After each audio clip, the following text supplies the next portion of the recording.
Hello everyone, welcome to the Learning Science. This is me Ashutosh and today we are going to start our next unit Research Aptitude. हमारे इस unit का आज ये पहला lecture है जिसमें हम रिसर्च एप्टीट्यूड को पढ़ने के पहले इसके बारे में जानेंगे, इसके सिलेबस को देखेंगे और इसके एक बैकग्राउंड का ओवरव्यू लेंगे। उसके बाद हम ये देखेंगे कि इस यूनिट को हमें कैसे प्रिपेयर करना होगा। तो चलिए शुरू करते हैं। सबसे पहले हम इसका एक ब्रीफ इंट्रोडक्शन ले लेते हैं जिसमें हम रिसर्च एप्टीट्यूड के बारे में एक डिटेल में देख लेते हैं ताकि हमें इसे बाद में पढ़ने में, इसके कोर वैल्यूज़ को समझने में कोई प्रॉब्लम ना हो। सबसे पहला है वाई इन सिलेबस, मतलब ये यूनिट हमारे एनटीए के सिलेबस में क्यों डाला गया है। कोई स्टूडेंट है जो पीएचडी आगे करना चाहता है या फिर वो टीचिंग लाइन में असिस्टेंट प्रोफेसर बनने के लिए एग्ज़ाम देता है तो उसमें रिसर्च एप्टीट्यूड के बारे में काफ़ी 50% से ज़्यादा क्वेश्चंस पूछे जाते हैं। ऐसा बेसिकली होता क्यों है, सबसे पहले हमें ये जानना होगा। तो इसका सबसे कोर स्टेटमेंट यही है कि जब हम पीएचडी में एडमिशन लेते हैं तो उसमें हमारा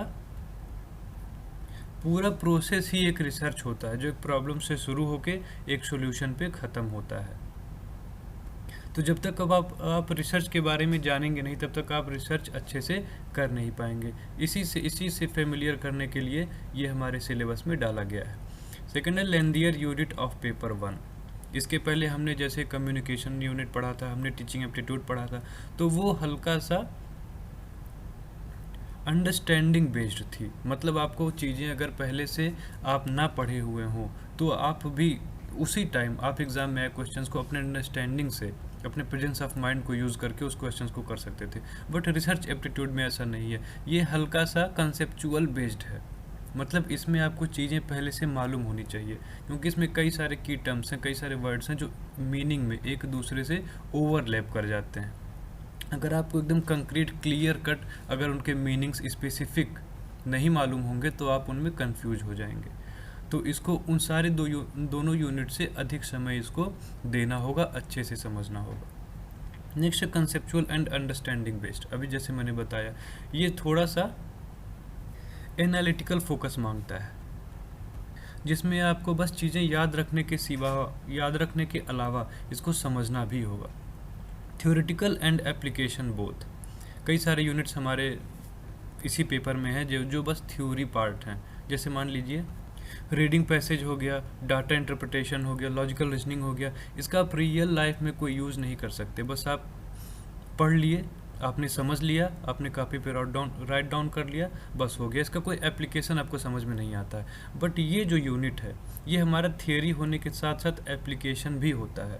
जब आप रिसर्च करने जाएंगे तो आपको फील्ड पे काम करना होगा, आपको वहाँ से डाटा कलेक्ट करने होंगे, आपको सर्वे मेथड, एक्सपेरिमेंटल मेथड, कई सारे मेथड से आगे हम पढ़ेंगे। उन सारे मेथड्स का यूज़ करके आपको डाटा कलेक्ट करना होगा जो थियरी और एप्लीकेशन दोनों पे बेस्ड होते हैं। More efforts and time consuming. ये यूनिट हमारा टाइम कंज्यूमिंग है comparison then teaching aptitude and communication.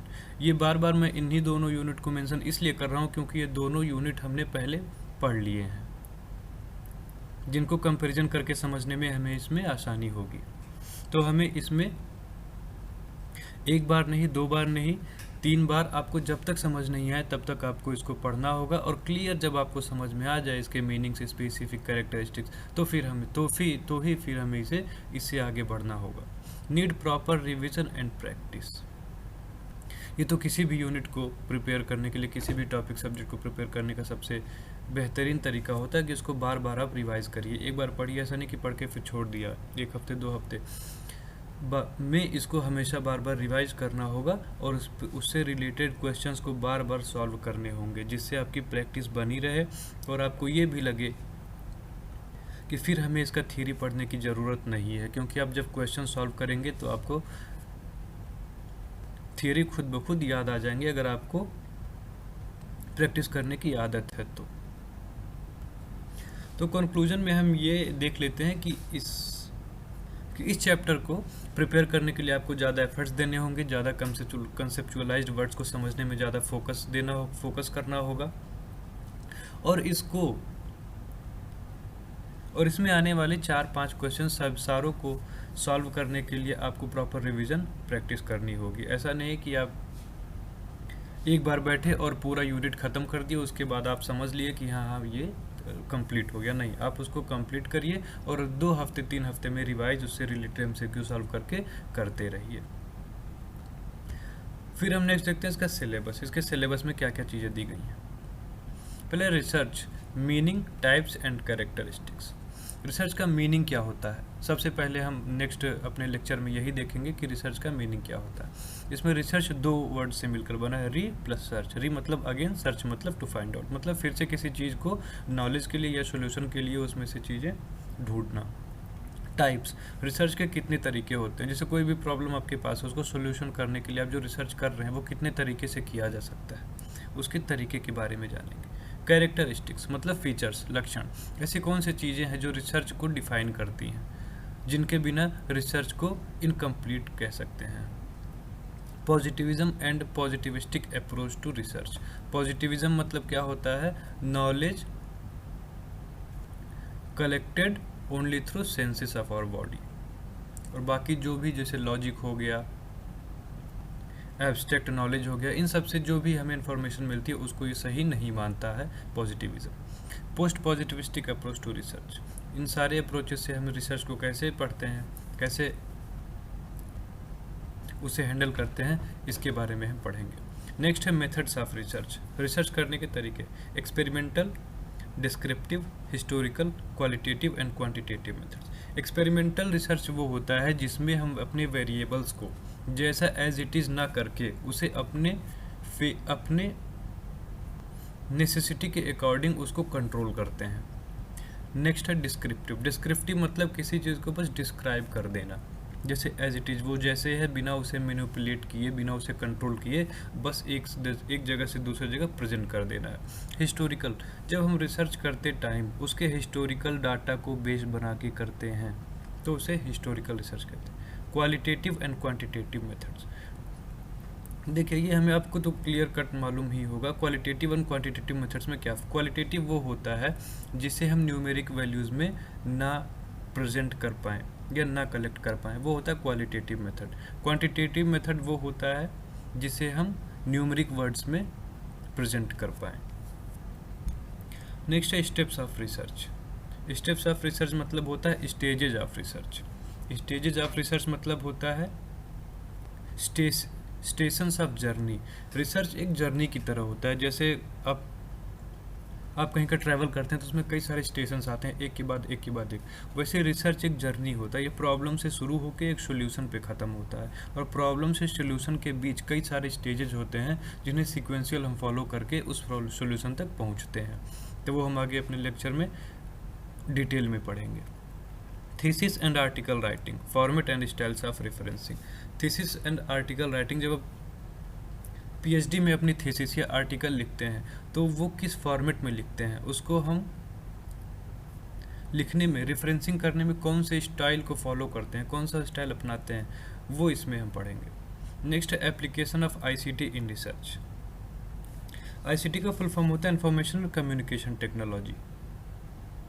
आज के टाइम में इंटरनेट का यूज़ हमारे सारे डेली लाइफ में बहुत बड़ा रोल होता है, वैसे ही रिसर्च में ही होता है।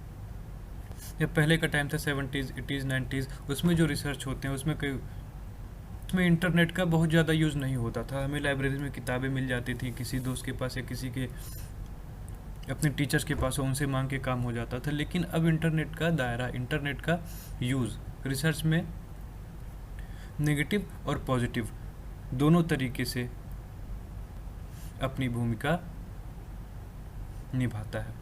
जैसे कोई आर्टिकल है, आपको इंटरनेट पे आसानी से मिल जाती है और आप उसको पढ़ के फिर अपने हिसाब से नए आर्टिकल्स लिखते हैं। और वहीं दूसरी तरफ जब आप कोई आर्टिकल, कोई लाइन, कोई रेफरेंस बिना किसी पर्सन को क्रेडिट किए उसे हूबहू अपने आर्टिकल या थीसिस में कॉपी पेस्ट कर देते हैं, तो वो होता है प्लेगरिज्म। तो प्लेगरिज्म से बचने के लिए भी कई सारे सॉफ्टवेयर्स हमारे आज के टाइम में हमें मिल जाते हैं। उनको रोकने के लिए भी आईसीटी का यूज हमारे रिसर्च में होता है। उन सारी चीज़ों को हम इसमें देखेंगे।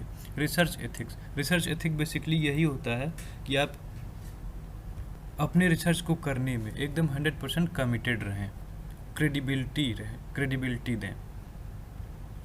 ऐसा नहीं आप दूसरे के डाटा को अपने डाटा में कॉपी पेस्ट करके उसे कोई क्रेडिट ही ना दे, बिना रेफरेंस के उसे मेंशन कर दें, वो होता है डाटा चोरी। तो वो रिसर्च एथिक्स में आता है। इसको हम इस टॉपिक में पढ़ेंगे। नेक्स्ट हमारा हाउ टू प्रिपेयर। हमने सिलेबस देखा और उसके बैकग्राउंड की बेसिक्स को देखे। अब इसके बाद हम शुरू करेंगे हाउ टू प्रिपेयर, मतलब इसको प्रिपेयर कैसे करना चाहिए। Understand the concept of syllabus and its application. इसका मतलब हुआ इस चैप्टर में कई सारे ऐसे कीवर्ड्स हैं, बस उनको पढ़ के समझ के, ऐसा नहीं कि उसको बस बुकिश लैंग्वेज में ही समझ लिया, नहीं, उसका एप्लीकेशन भी आपको आना चाहिए। जैसे उसका आप यूज अपने डेली लाइफ में कैसे कर सकते हैं, उसे अपने लैंग्वेज में लिख के आपको ट्राई करना चाहिए कि आप अपने लैंग्वेज में इसको लिख पा रहे हैं या नहीं। आप जितने सिंपल, जितने क्लियर तरीके से आप उसे अपने लैंग्वेज में लिख पाएंगे, समझिए आपका वो चैप्टर, वो यूनिट, वो टॉपिक उतना ही अच्छा प्रिपेयर हुआ है। सी प्रीवियस ईयर क्वेश्चन पेपर्स। ये तो किसी भी टॉपिक को प्रिपेयर करने का सबसे अच्छा तरीका होता है कि सबसे पहले उसके प्रीवियस ईयर क्वेश्चंस पे जाएं और ये देखें किस तरीके से सारे टॉपिक से क्वेश्चंस पूछे जा रहे हैं। जिन टॉपिक से हमेशा रेगुलर क्वेश्चंस पूछे जा रहे हैं उस टॉपिक को अच्छे से पढ़िए, और जिसको उतने अच्छे से क्वेश्चंस नहीं पूछे जा रहे हैं उसको हल्का सा आप स्किप भी कर सकते हैं। Analyse it thoroughly with deep analysis. उन सारे टॉपिक्स को जो अक्सर हमारे क्वेश्चन जो हमारे एग्ज़ाम में पूछे जाते हैं उससे रिलेटेड, उसके बियॉन्ड जाके उससे रिलेटेड जितने भी टॉपिक्स बनते हैं उन सारों को पढ़िए। ऐसा नहीं है कि बस ऊपर का डेफिनेशन देख लिया, उसके टाइप्स देख लिए, कैरेक्टरिस्टिक्स देख लिए। उससे रिलेटेड जहाँ भी चीज़ें आपको नेट पे, बुक में, यूट्यूब पे, वीडियोज़ में जहाँ भी मिले उससे रिलेटेड उन सारी चीज़ों को पढ़िए। Follow recent trends with 2 to 3 years. आप जब क्वेश्चन पेपर देख रहे हैं पुराने साल के, तो पिछले जो 2 या 3 साल के पेपर्स हैं उन पे बहुत ज़्यादा फोकस करने की ज़रूरत है। वैसे प्रीवियस ईयर तो सारे सॉल्व करेंगे आप, 10 साल 12 साल जितने भी कर पाएँ, बट जो पिछले 2-3 सालों से, जब से एनटीए हमारा एग्ज़ाम करा रहा है, तब से हम देख रहे हैं कि कई सारे पैटर्न्स इसमें चेंज हुए हैं। अब फैक्चुअल क्वेश्चंस बहुत ही कम पूछे जाते हैं, अब कॉन्सेप्चुअल चीज़ें ज़्यादा पूछी जाती हैं, और इतने बड़े क्वेश्चंस पूछे जाते हैं कि 1 या 2 मिनट लग जाते हैं बस क्वेश्चन पढ़ने में, उसको सोल्यूशन बाद में ढूंढना हुआ। तो हमें इतना खुद को प्रिपेयर कर लेना होगा कि जब ऐसे क्वेश्चंस बड़े कंसेप्चुअल पूछे जाएं तो उसमें हमारा टाइम कंज्यूम ज़्यादा ना हो। उसके लिए पहले से हमें प्रैक्टिस करने की ज़रूरत होगी। Prepare topics 1 by 1।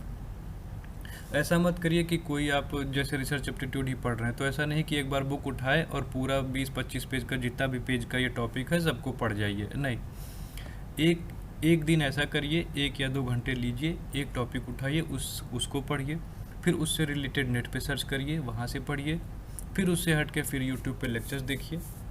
मतलब एक टॉपिक को एक बार में ही कंप्लीट करिए, और जब उसको कंप्लीट करिए फिर make short and concrete notes. उसका नोट्स आप बनाइए, ऐसा नोट्स बनाइए कि एक टॉपिक का आपका 1 पेज में पूरा आंसर आ जाए, और उसे अपने लैंग्वेज में बनाइए, ना कि बुकिश लैंग्वेज जैसे है कॉपी पेस्ट में। और ऐसा बनाइए कि आप जब उसको 2 हफ्ते 4 हफ्ते बाद देखें तो फिर आपको वो समझ में भी आ जाए। Solve MCQs for each topic after completion. अभी जैसे मैंने बताया, कोई भी यूनिट पढ़िए, कोई भी टॉपिक पढ़िए, उससे रिलेटेड MCQ जरूर सॉल्व करिए, ताकि आप उससे रिलेटेड क्वेश्चंस कर पा रहे हैं या नहीं, आपको वो टॉपिक अच्छे से क्लियर आपका प्रिपेयर हुआ है या नहीं, ये आपका MCQ सॉल्व करने के बाद पता चल जाएगा। अगर आप जितने सारे MCQ सॉल्व कर पा रहे हैं, समझिए आपका चैप्टर उतना ही अच्छा तैयार हुआ है, आपको सारी चीज़ें उतनी अच्छी समझ में आ गई। अगर MCQ आपका सॉल्व नहीं हो रहा है तो आप बार बार जाइए और अपना MCQ क्वेश्चन को सॉल्व करते टाइम अपना लेवल बढ़ाइए। पहले इजी क्वेश्चंस करिए, उसके बाद फिर टफ क्वेश्चंस करिए। ऐसा नहीं पहले टफ ही उठा लीजिए, क्योंकि आप इससे टफ क्वेश्चंस सॉल्व नहीं कर पाएंगे और उसका मोरल आपका डाउन होगा। प्रॉपर रिवीजन, और ऐसा आप हमेशा रेगुलरिटी बनाए रखिएगा। 2 हफ्ते 3 हफ्ते में ज़रूर एक न एक बार इसको रिवाइज करने की ज़रूरत होगी, वरना ये इतने हैवी और कंफ्यूजिंग कीवर्ड्स हैं कोई कोई कि आपको इसके मीनिंग ओवरलैप हो जाएंगे तो फिर कंफ्यूजन हो जाएगी। और ऐसा आपको अभी पता नहीं चलेगा, तब पता चलेगा जब आप पेपर दे रहे होंगे, उसमें 2 या 3 वर्ड्स एक जैसे आ जाएंगे, उनके मीनिंग बिल्कुल ओवरलैप करेंगे, फिर वहाँ आपके ऑप्शंस गलत हो सकते हैं। इसलिए इस यूनिट को बिल्कुल भी हल्के में नहीं लेना है। इसमें आपको पूरे एफर्ट्स देने हैं और प्रॉपर प्रैक्टिस करनी है। इतना अगर आप कर लेते हैं तो समझिए आपको इस यूनिट से आने वाले 4 या 5 क्वेश्चन से सारे क्वेश्चन आप कर सकते हैं बिना किसी प्रॉब्लम के। अब हमने ये देख लिया इसके सिलेबस, इसको प्रिपेयर कैसे करना है और इसके बारे में हल्का सा बैकग्राउंड बेसिक्स को जान लिया। अब हमें अगले लेक्चर्स में इसके कोर वैल्यूज़ को, इसके कोर कंटेंट्स को पढ़ने में प्रॉब्लम नहीं होगी।